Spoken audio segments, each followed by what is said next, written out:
Welcome, everybody, and happy Friday. Welcome to the Real Life Real Estate Investing Show. My name is Hector Hernandez. I am a real estate fund manager as well as a real estate and wealth building coach right here on reallifetrading.com. Today and always joining me, my co-host, my buddy, my pal, Mr. Luis Alejandro Lopez. He's got some very special stuff for y'all today. What you got, Lou? All right. How's everybody? My name is Luis Alejandro Lopez. I'm coach here at Real Life Trading, showing you that you can also do some money on real estate. You can fund your life, you can fund your family, you can do, build wealth for the rest of times. And we have a new person. We've been going back to basics, showing you what we do best, which is finding, fixing, and flipping homes. And we've been bringing you every week somebody else that it's rocking it. So Edgar here has an awesome story. So let's just roll with him. Before we do that, we always have to give you that disclaimer. We're three guys today on the internet talking about how we've done it. We want to share and promote and give you all the information that we can, but at the end, the responsible for making a bad investment is you. So please, before you sign everything, before you click a mouse, before you send a wire, or before you answer the text, if somebody wants to invest with you, because I've been getting a lot of those lately.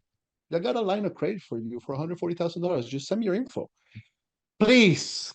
All right. Be careful. Ask questions. Ask your friends. Ask your attorney if you have an attorney, or ask an investor that's not done it a few times. You got three here. Okay. And just make sure that you know what you're doing. So for now, let's use this as education and entertainment, and let's get rolling with it. Sí, Here. señor. So you Here. definitely froze there for a quick minute, Lou. Was that just for me, Edgar, or did you see him freeze a little bit? Yeah, I also lost him for a few seconds. Brand new computer. I don't know what's going on now. All right, He's so A just to laptop. recap, I believe just he's to with recap, AT&T. to recap on the disclaimer, just for entertainment, do your own research. We're not giving you investment advice. Just in case you missed it when Lewis froze. Just in case that second you decide to click on the text. If Yeah. you want to invest with us, if you have funds, if you don't know how to look for a flip, if you don't have to look for a project, if you have any projects on your hand, if you have somebody that knows somebody that might be willing to sell a house, please contact us. If you go to the QR code, you're going to get our all information there. You're going to fill a little form. What you're looking for us, we'll get back to you. And we also have, you can contact us via email at realestate@reallifetraining.com. And we're also at reallifetrading.com/RE. And I'll show you all that later. All our videos, all our stuff, everything is there. And now, boom, look at that, man. Whew, the Look at man that of picture. the hour, the legend, the myth. Oh, wait, the man, the myth, the legend. Said that backwards. Should I say my name also in Spanish, like Luis Alejandro? Así If mismo. you want to, yep, that's part of it. Yeah, I love it. Yeah, Edgar Aníbar Torres Salazar, the Mexican name. The American name is Edgar Torres. I love it, man. Well, thank you for being here. First of all, Edgar, obviously you and I have known each other for a little bit through a mutual friend, Henry, who's also been on the show, by the way. He's a longtime friend. And I've heard about Edgar for years upon years. And that's why I said he's a legend and a myth, right?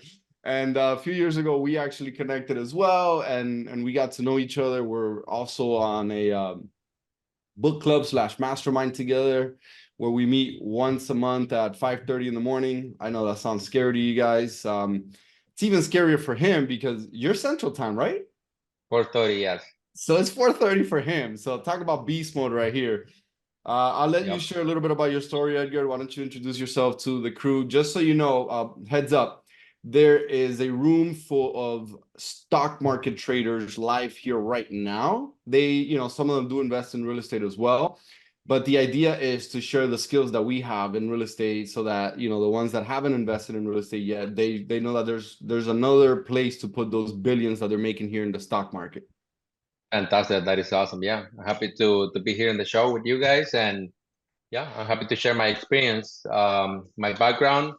I mean, I was working in construction for a few years. I broke my hand. After I broke my hand, I was like, okay, I need to start working with my head. So that's what I decided to jump into real estate and do more smart decisions into my life. But yeah, like my name Edgar Torres. I live in Austin right now. I've been doing real estate full time since 2016. I started buying houses in 2012 with my good friend Henry that Hector mentioned on the introduction. And my background, yeah, that was my background, construction. Decided to jump into real estate because of other ventures we did in scaffold business and multi-level marketing. And I was inspired already when I was in construction. I got inspired by people who hired me to do drywall.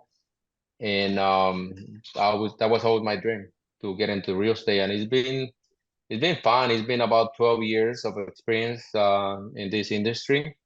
And I bought my first house and I lived there for 6 years in 2009.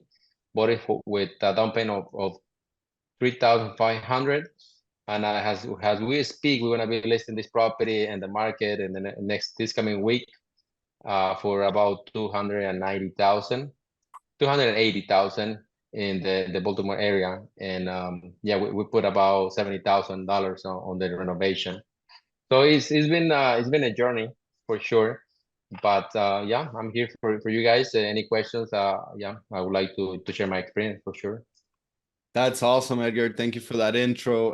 And so let's go back a little bit, even before that, because I have the privilege of reading your bio, and you weren't born here, right? You were born in Mexico, right? Can you share a little bit about that backstory and how you got started? Also, Miguel's asking what trade you were working, so that could kind of lead you into that.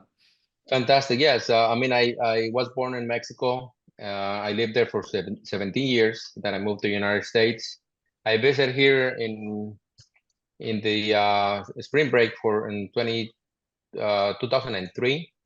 I visited here in the US. I visited my dad and my two brothers, and they took me to work in landscape and also in construction doing drywall. And that was my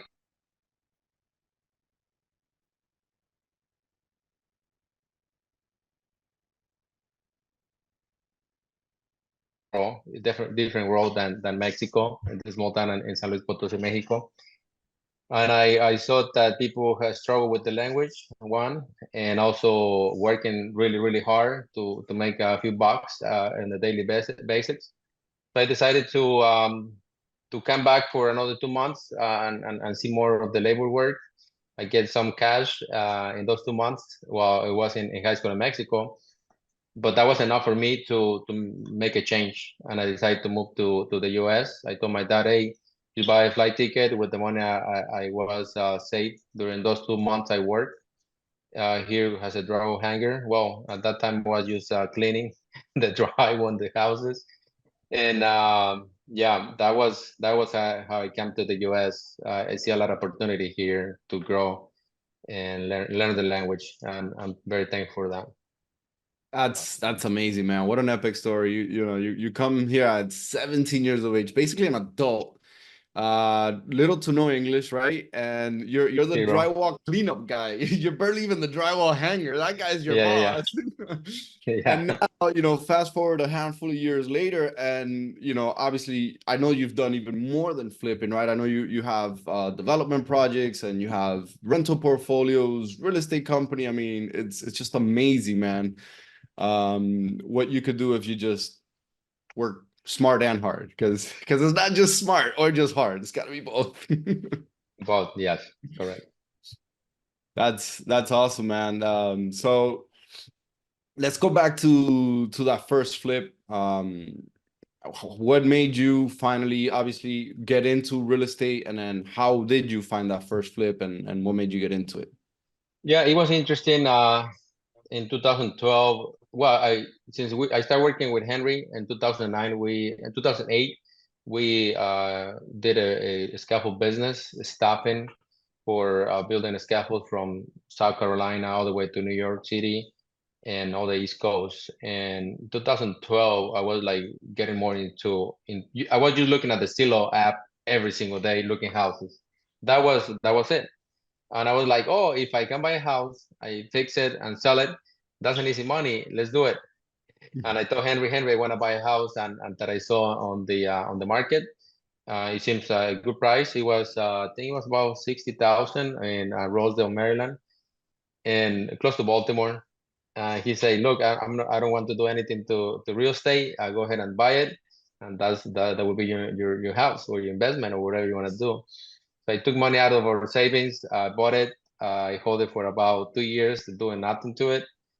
Then we bought also another 3 properties. Did the same thing. We just hold them for few for 2 years, about 2 years.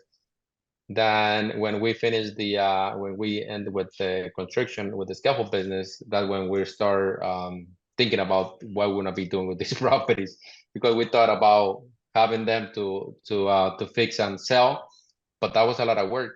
I was like, how am I gonna supposed to do all this? I don't know anything about construction. I know about drywall, but this property need a full renovation.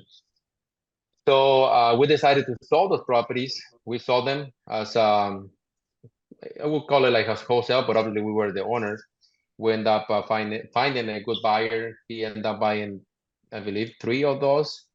And I still have that guy as a friend in Baltimore. So we sold those 2 properties and we started looking for more in 2016. Me and Henry, we left the business that we were doing, and we went all into real estate acquisitions, and we acquire about 10 properties at one time. We have it on the contract. I mean, no acquiring. And one of our coaches told us to how we're going to be able to close those 10 properties if we have the funds. And we're like, yeah, we have the funds and we'll be able to execute everything. And he's like, no, guys, you guys don't have all the funds. You need to sell all these properties. So we end up selling most of the properties, and we kept few of them. And that's how we started in real estate wholesaling, right? But you asking me about the first flip, I got one of the properties through another wholesaler that it was I would say a good decent deal. It was 60,000 for that property, and that's how we start in the area of real estate. I mean, flipping houses. It was fun. And it was a lot of challenges with the contractors. That was my first challenge with a good friend of mine that we were raised together in Mexico. And he had his construction company, and he left me with a lot of demolition of the house. So Oh it boy. was it was fun. Yeah, that was my first experience with the flipping business with a very bad contractor. That's a great first experience to have, because it's just up from there, right? You can't go any lower than that. Yep, basically yes. Yeah, that is correct.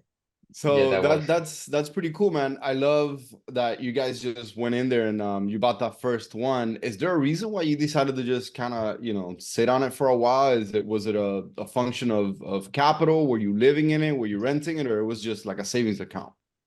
So the first acquisition, it was like an idea of investing, right? It wasn't something that like a business plan or how execute this, right? It was like, okay, let's buy it and we'll fix it.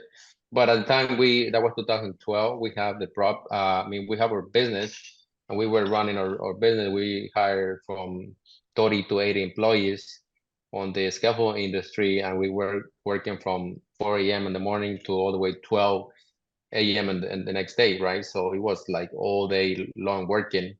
At the time we were single, me and Henry, and we were not afraid of working. So that was the main focus, the scaffold business, and we sold those properties. Also, we started working in multi-level marketing, and we put a lot of time and effort in there. And that's what I learned actually English in that multi-level marketing. I didn't make money. Those companies work. You work obviously, and I make some money, but not the money I was looking to live with. But I learned a lot there. So that's why we didn't do anything to those first properties that we bought. We just hold them, and they were sitting there. I mean, we own them free and clear. A few years later, we decided to sell, and we did well. I mean, we got our money back. I think we paid obviously the taxes for those 2 years. Then I think we break even or make some money. I don't remember to be honest right now. It's been a long time. That's cool, man. But there's definitely a lot to learn from that experience, right? Clearly, there was, like you said, it was just like an idea. You guys were super busy, and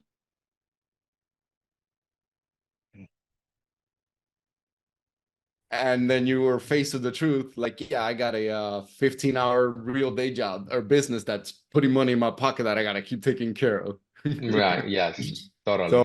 probably at that time, maybe something a little more passive would have been, better for you guys. But at least it got you going and it got you started, right? And Totally. it was the right time in real estate, so you probably didn't lose a ton of money. You probably at least made a little bit to cover your expenses. Correct. Because Yeah, I was there was no strategy there. That was just we bought it and that was it. And that's not the way the best way to start, but I'm just sharing my story, right? Even that I would say I succeed through all these years with this. Oh, absolutely. 100%. So let's contrast that to how you go about finding and executing on a flip today after just a handful of years and a couple projects under your belt. Yeah. How I execute, you mean how I do the renovations or How do you now, do it differently, right? How do you go about finding the project, and then before you even close on the project, do you have a game plan already these days, or how do you operate the business of flipping these days? correct? Yeah. So these days, past few years, my wife also got the real estate license to keep more money in the household, right? That was that is good, and that's one of the exit strategies, obviously, to sell the property. That's one way to execute. But when I go on and acquire property, I do it through my marketing campaigns, my connections, or another wholesaler. I think I never bought anything on the MLS myself, but I created good relationships. And usually here in Austin, where when I buy a property, like over here, we have to do the foundation inspections. The foundation move a lot here. So usually when the foundation is bad, more than 3, 4 inches, more likely the sewer is gonna break. So you have to consider those expenses into the flip. So there's, I mean, you will have to do that before even put it in the contract because we don't know how much the foundation is gonna be cost to be fixed. So different marker, different model. I mean, I come from buying properties in Baltimore at 60,000. Here in Austin, some I mean, like average, I would say 200 to 300,000 to start. And yes, it's been interesting of the different market that I move in. And yeah, I mean that's how I started. I mean, I started. If you asking me how I acquire properties, that's the way I acquire through my marketing campaigns, my relationships with wholesalers, with realtors, with people driving for dollars, all that kind of stuff. And to do the renovation, I mean, when you get in the game, usually you start getting a sense of how much things gonna cost you. But if you're new into the real estate business, I will highly recommend you to talk to a GC that have experience or another investor that they know about the numbers because all kinds of people out there. So you want to know your numbers because it's a numbers game. And one of my mentors told me, and I will remember this, the money that you make in real estate is when you acquire the property because Mhm. that's when you make the money. Yep, Bingo. Very important. Yeah, that's something that we stress is you make your money when you buy in real estate, not when you sell. When you're selling, Yeah. you're just collecting what you bought back then. correct. Yep. That's awesome, man. So you do, and obviously, I know you guys have a big background in wholesaling, and we had Henry on to talk about wholesaling. So while, for most people, that is not the easiest route to go to find deals, right? But it is definitely one of the more profitable ones.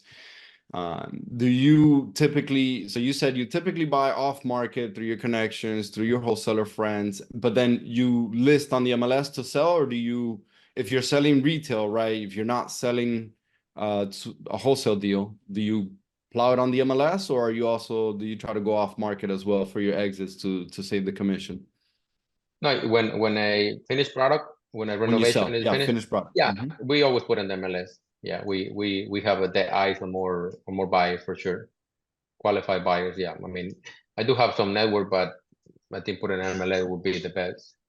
Yeah, you want to save money there. I mean, these days I will hire one of the best realtors to sell.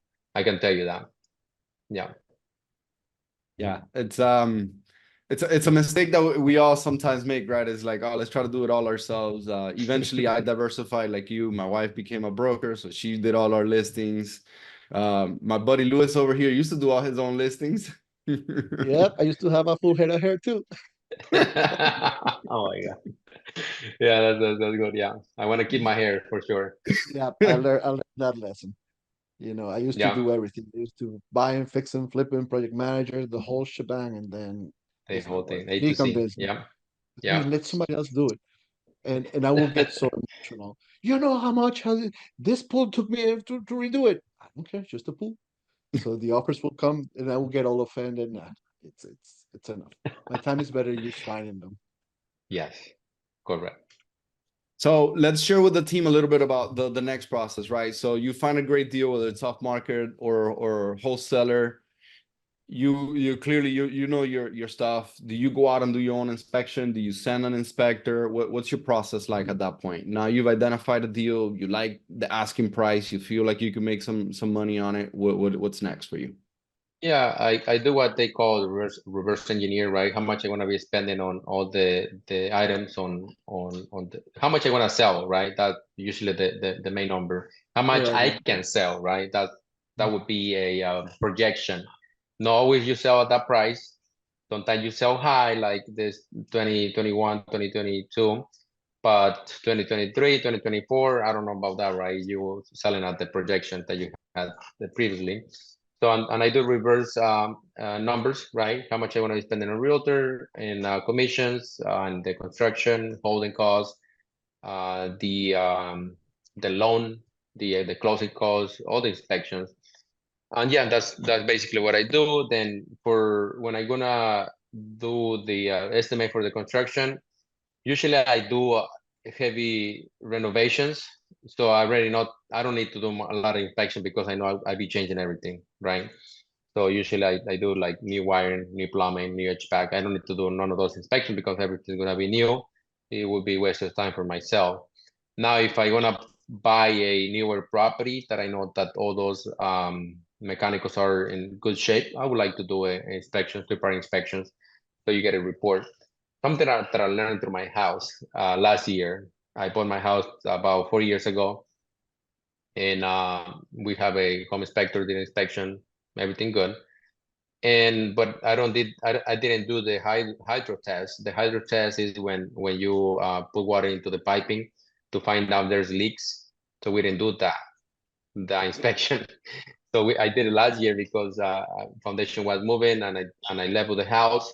Then we have to do the hydro test to make sure that no pipes were broken. And we found a leak that it was probably like 5 years. It was done previously 5 years. So it was a big leak on the sewer line, on the vertical wall that it has already mold. So we found that, like, I would say 5 years after the hole was into the piping. So you buying a new home and looking to keep the sewer, I would highly recommend to pay $300 for the hydro test. I think it will save you a lot of money in the long haul, for sure. Ooh, take notes, guys. That was a golden Yeah. nugget right there. Yeah. Yeah, but yeah, if you don't know a lot of stuff, I would recommend to find a home inspector. It will cost you tons of money, but it will save you a lot of money. I would put it like that. And realistically, it doesn't really cost a ton of money. It's what, $400, $500 to do a full inspection, at least that's the price and so forth. So that can save you a whole bunch of headaches, really. Yep, correct. All the GC, you trust the GC, that would be a good person to look. But even if the GC is walking the property, he doesn't know anything about what's behind the walls. He's not a mago, Magician. como se diga, that to see what's behind the walls. So nobody will ever know that.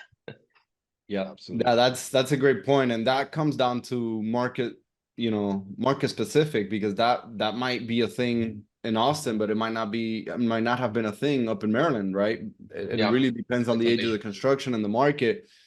And so, for as many homes as I've seen and I've inspected, anytime I go to a new market, I'm hiring a local professional. If I'm in my backyard and I'm not busy, I'll go do my own inspection most of the time. Specialty stuff like that, plumbing, pool leaks, things like that, I'm calling an expert. I am not gonna try Yeah, to do that myself. Same thing with like electrical, just those specialty things. You're buying a 1960s, 1950s house. There's some things behind the wall that you need to look at. And And correct. wiring, yeah, in a yeah. house with Yeah. fuses.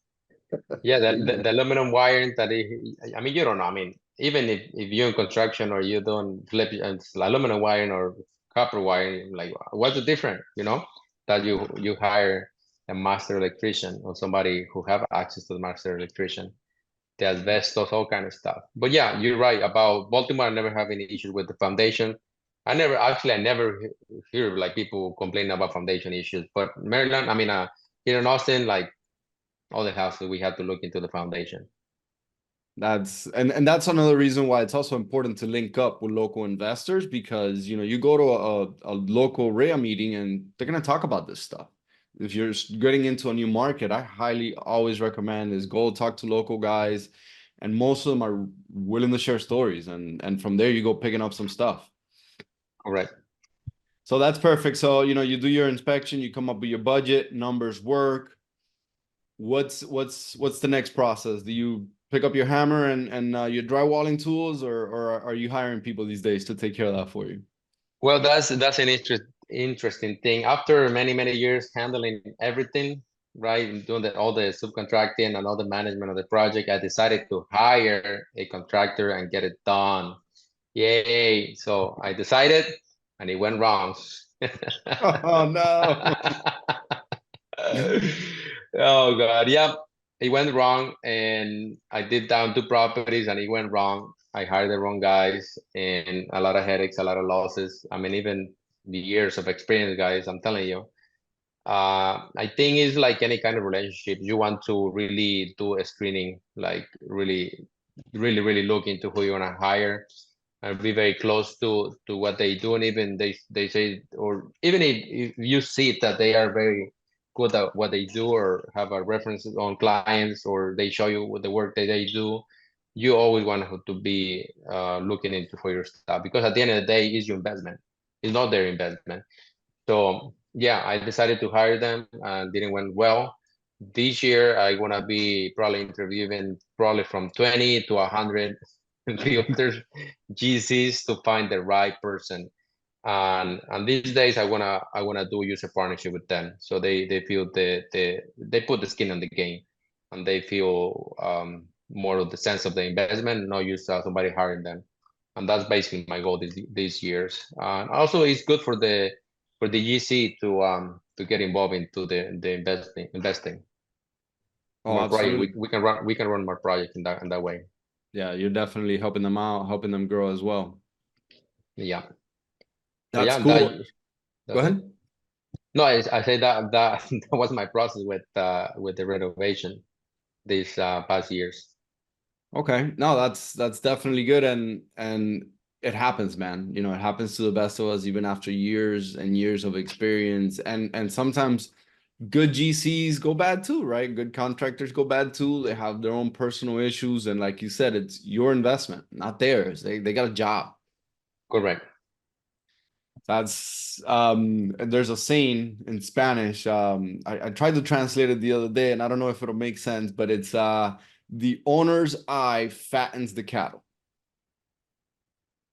In Spanish, el ojo del amo engorda el caballo. You got to be there, you got to watch your investment, and it'll grow. Regardless of how good the Fantastic. GC is. And Yep. so you stick to the heavy lift, from what I understood. You don't do the good old lipstick on a pig, where you just come in, paint, throw some new kitchen. Lewis's favorite. He's my Oh, favorite. Luis In and was out in doing my that. life. Yeah, funny enough, I mean, I was a drum hanger, and let me think. I think the only work I did, it was in the house I bought in 2009, my personal residence. But other than that, I think I never put a nail in the properties. No. One of the things I really like is the design. I do the design on my flips, and that's the thing I enjoy, right? And that's it. And I do obviously I've been doing all the subcontracting on the projects and design and managing, but I never put a single piece of Get a tile tool. or Mhm. yeah, I never get that. I mean, that's one of the reasons I left construction because I don't want to put that thing in my belt. I mean, in my with. Yeah. Nice. And well, let's talk about funds. Is it a bottomless bank account that Edgar has, shows up all the time with cash to the table, or how do you get your funds to fund these flips? Because a lot of the questions that we often get are around that. I get it. Hey, I got a little bit of money. I might have 50, 100, $300,000, but I need X for flips. Where do you find that capital? Yeah, these days I bring investors, private investors.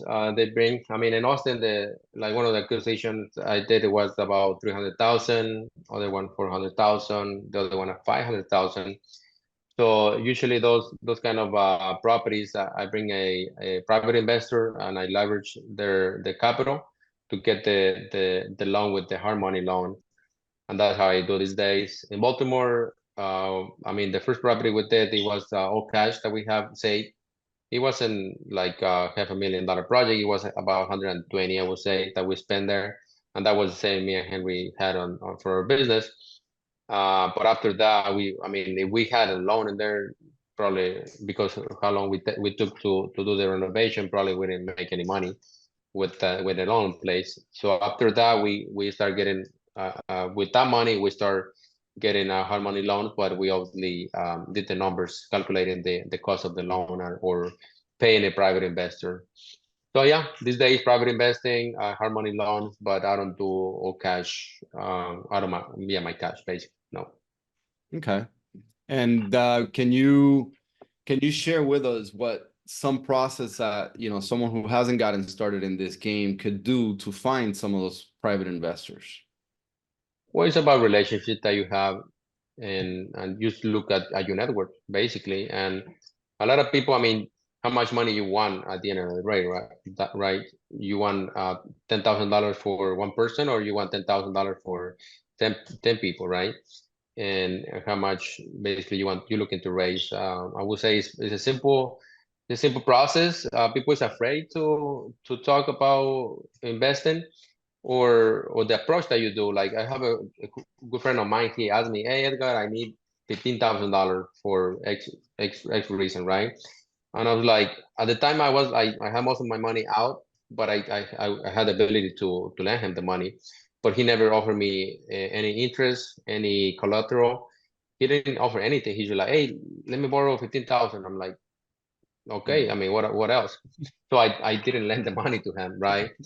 No promissory, no back. I mean, nothing, right? I'm like, he got mad at me. I know that.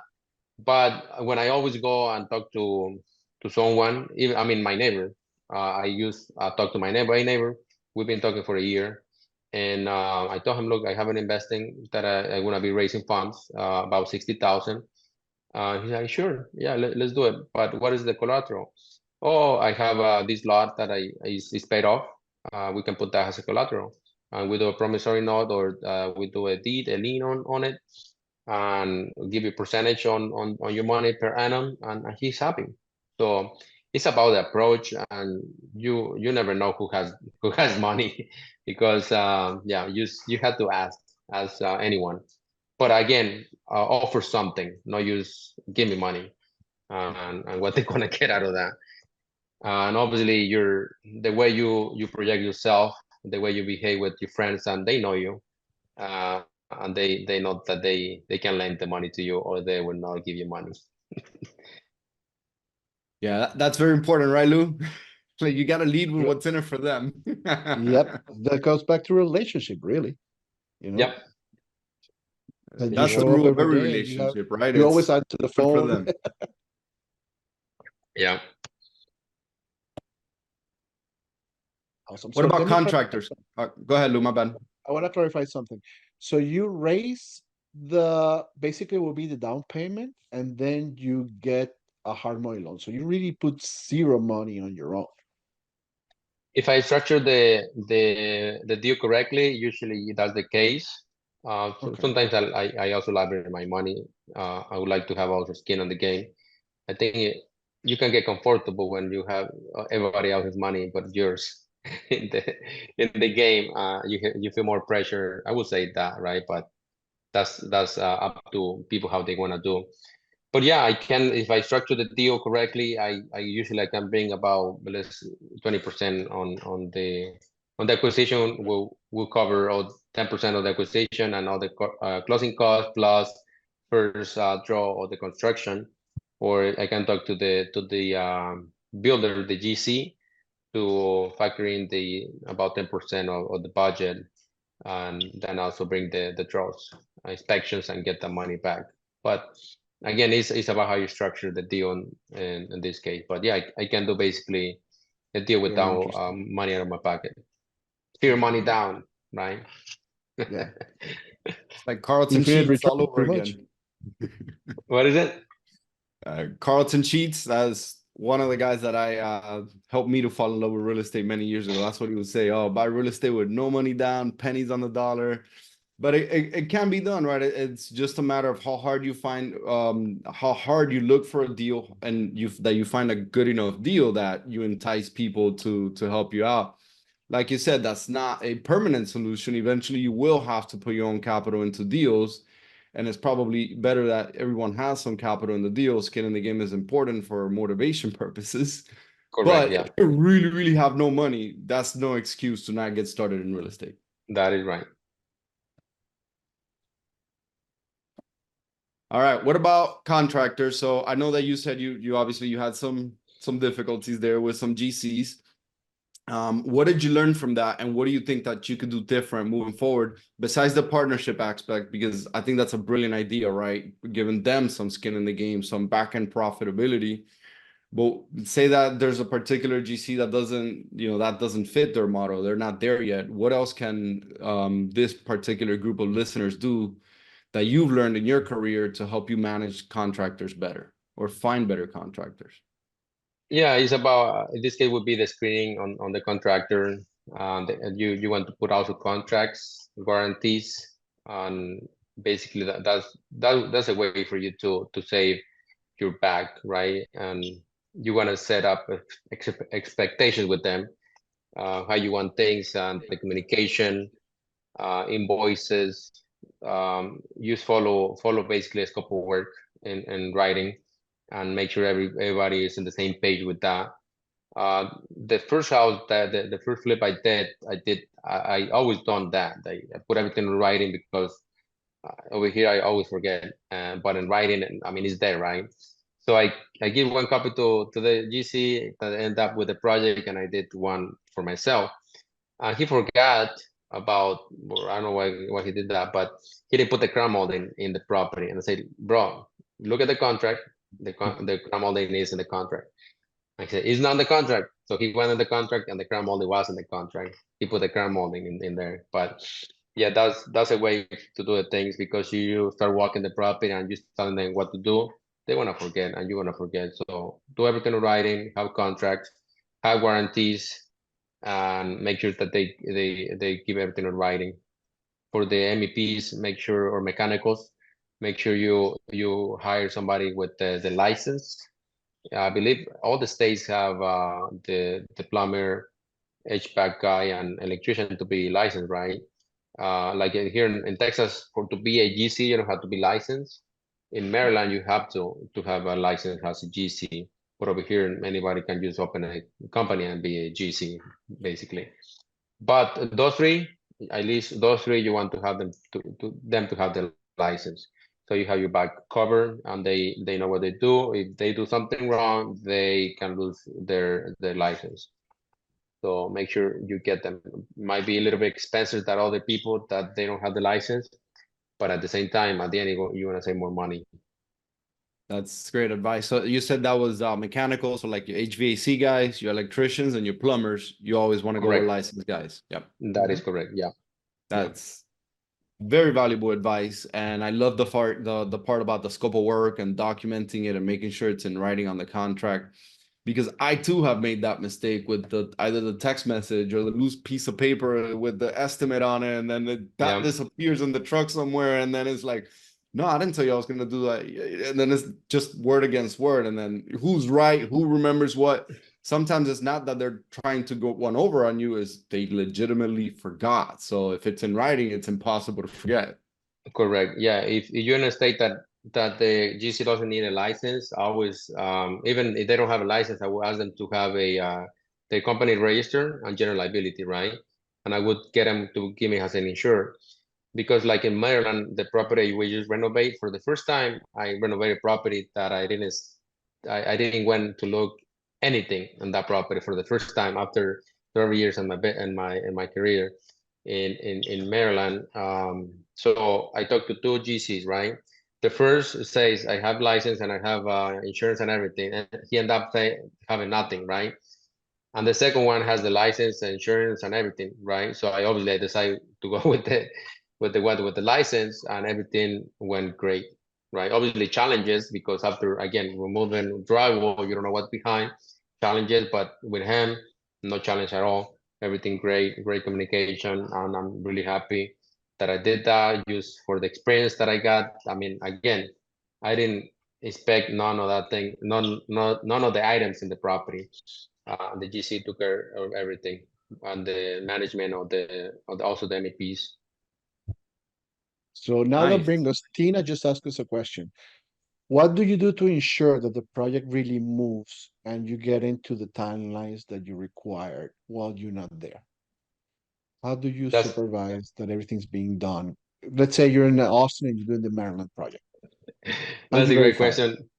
That's a great question, and I didn't thought about that because that's my like it's my subconscious working, right? That I just went through that.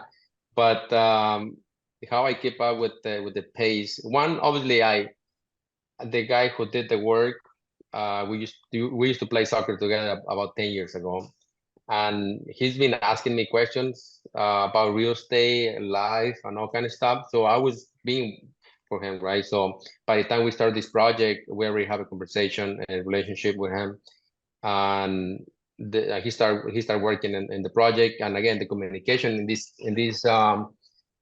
in any transaction is important. Obviously, more when you're not local. Communication, and he was communicating. He was sending pictures. He was sending videos about the demolition, about the progress, and about everything, right? And I was obviously in the phone with him. Hey, what's up? What's up? What's up? So that's the main key, right? Is he say, hey, I finished the demo. Oh, send me the $1,000 or $5,000, whatever. And you're like, oh, sure, here's. But there's no pictures, there's no video, there's no proof of that. Yep. So how you wanna do that? These days, I mean, we having this meeting, right? I believe you guys are in Florida. I'm in Texas. I don't know where the other people is. And with the technology these days, you can do any project in any part of the states. Yep. Very part of the world between Worldwide. WhatsApp and FaceTime, you can reach everybody. Exactly. Yeah. Yeah. The audience is worldwide. But yeah, that's a great point. It's staying on top of it, Tina, and communicating and asking for proof. You know, they want to get paid when the job is done, right? So send me proof, stay on top of it, and then don't pay them till they finish. That's important too. I've learned that the hard way. Yeah. No, And and the here's other a thing that I, go that ahead. I know is that don't pay until they're done, but once they're done, be very prompt to pay. So they Yeah. know that you're there, you're responsive. Otherwise, he's not gonna send it, then they send you by the byways, they start looking for other things. Exactly. Yeah. You want to make sure that you pay them right when they finish, or in the process, depending how you feel, but obviously when it's done or how you structure the payment. One of the things I want to mention how to make sure that everything's done correctly. Again, you hiring a master electrician, master plumber, and master HVAC. So I put permits in this flip, right? So we have to do a engineer to something structural wasn't done in the property. So I hired the civil engineer. He inspected the work that my framer did, which is the GC. He inspected the work and he sent the letter. Hey, everything's done correctly. So that's how you verify that the work was done correctly. Then the same thing with electric. The city inspector went and did the inspection. Everything went good. Plumber, the same thing. And the same thing with excuse me, with HVAC, he didn't do I didn't put permits because he used changed the vents and simple stuff. But I didn't have to put permits on that. But that's a way to do it. And also, after I finished this project, the guy who did the siding on this that was somebody else, and he was telling me, oh, you guys did a great thing. I mean, he told me everything that he did great, but also told me something that he didn't do that great. But I come to the conclusion, when I'm doing a project like this, I will hire a third-party inspector, and it will cost you, depending how many inspections, but it will cost you about $1,000, $2,000 through the project, and he will be inspecting the property for you. That's smart, especially when you're remote. Super important. Yep. Yeah. Yep. But that was something that come out when I finished this project. No, my coach didn't tell me that, even if I pay a lot of money. All right, Tina's got another question. Do you put in the contract how long you expected the job to be, or when the job should be completed? Well, there's speculations, and that's what I say. You put your bar up there, and you can ask this. This is what I do. I ask them, how long is it gonna take you to do this? If they say a month, I tell them, look, I'm gonna give you 2 months, right? Because usually it won't go as smooth as that. And like this project should be done back in December, and we complete this project this week, basically. So, and he didn't do anything wrong. It was the process that delays the things, right? Again, he open walls, and we end up finding that the back wall was totally with mold, and it was just rotten. So we need to do the civil. So that delays us, right? For, I would say, a month, 2 months. So you have your expectation with the contractor. You ask him how long it's gonna take them, and as you progress, you learn how long it takes a trade to do their work. And the beginning, you have to ask, and you do the numbers, and you set up the expectations. And the communication again is very key in the process. Where's the process and how everything's going, and you take note when they say something. That's great advice. And yeah, it does happen, right? There's always those unexpected surprises, no matter how good the contractors are. But I think you hit a good note there that I always like to emphasize. Edgar found something wrong that he wasn't expecting. And what he did was the right thing. It may have cost him an extra few $1,000s and an extra month or two on his timeline, but he did the right thing from an integrity standpoint and for the next person who's going to buy that home from him. He didn't just patch it up and close it up and like, "Ooh, that wasn't there." No, he did the right thing. And that's important, guys. When you're running any business, you should always come from a place of integrity and do the right thing. In the long run, it's going to be better for you. Correct. Yes, that's very, very important. Good thing that you mentioned that. All right, Edgar, this has been great, man. Couple questions just to wrap up as we near the end of the hour here. We're gonna get down to something outside of real estate because I know you're a firm believer in this as well. What were some limiting beliefs that you had to get over in order to get into this real estate business full time? That's a great question. Limited beliefs. I think these days I still have that, but the delegating. I've been having challenge with delegating, and that I just told you that for the first time I let the management go, and somebody's taking care of that because obviously it's remote and I can't be there. But that's one of the things you need to trust other people that they better than you. The same way I trust my plumber, the same way I have to trust other people to run my business and run other areas. So that's usually the limited beliefs I had on delegating. Yeah. That's a big one. That's I still struggle with that one myself, man, in some aspects. Let me know Yeah. how it's better. I need some tips. I'm still working on it. Yeah. That's a beautiful one, man. So as we wrap up here, any questions that we should have asked that we forgot to ask that you think are important for the audience? Well, if you never done a fix and flip, I will highly to recommend you to start looking. right? If somebody's having, let's say, a wholesaler send you property, and they say showing is this day at this time, you go. You go over there, start looking at the property, take a GC, and tell them, look, I'm looking to get an estimate on this, and I'm learning. And be honest with whoever you work with, and they will appreciate that. And some people be open to help you, some might not, or some might want to charge you. But get in the field. That's the best way. Start analyzing properties, start looking. And I told you, before I bought my first property, I was in Silo probably 6 months, a year. I don't remember because it was a long time ago. But I was looking property, looking until I said, oh, this one looks good. Let's buy it. Boom, let's go. We bought it, and that's how you start, right? And you start looking properties, and the first property you look, that's the first property you buy the wrong property. Yes, sir. That is great advice, man. Don't buy the first property you see. It's like you should not marry the first person you date, right? Oh yeah. On the first date. On the first day, yeah. Don't do it. That's a great advice.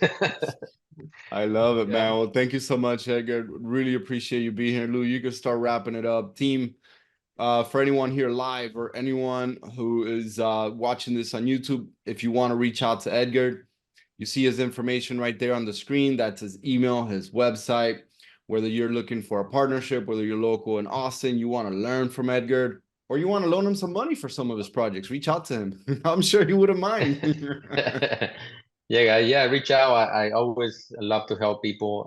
These days, I used to be very jealous with my information, but these days I like to help. And I love when people reach out and they say, hey, I saw you were on your podcast and I feel famous because of that.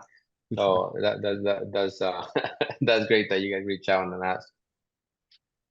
Well, thank you so That's much for awesome. being here, man, and sharing your amazing wealth of knowledge. I feel like I learned another 1% about Edgar today, so we're gonna have to do this about 100 more times this year, Lou, so we could keep learning more about Edgar. There you go. Well, anytime. Thank you All guys for right, guys. having me. No, thank you for coming, man. That was amazing. That was really, really, really good. And again, if you want to reach out to us, to Edgar, whatever, we're there. Realestate.reallifetrade.com, reallifetrade.com/RE. Same thing as Edgar. We are QR codes. With that, you can send Hector probably, what you get these days, faxes? Not anymore, right? Yeah, only two-way pagers. That's Faxes it. and telegrams. All right. You can reach us. All contact information is there in the QR codes. And with this, we'll wrap it up and we'll see you next Friday. All right. So thank you guys. Thanks, everyone. Have a good one.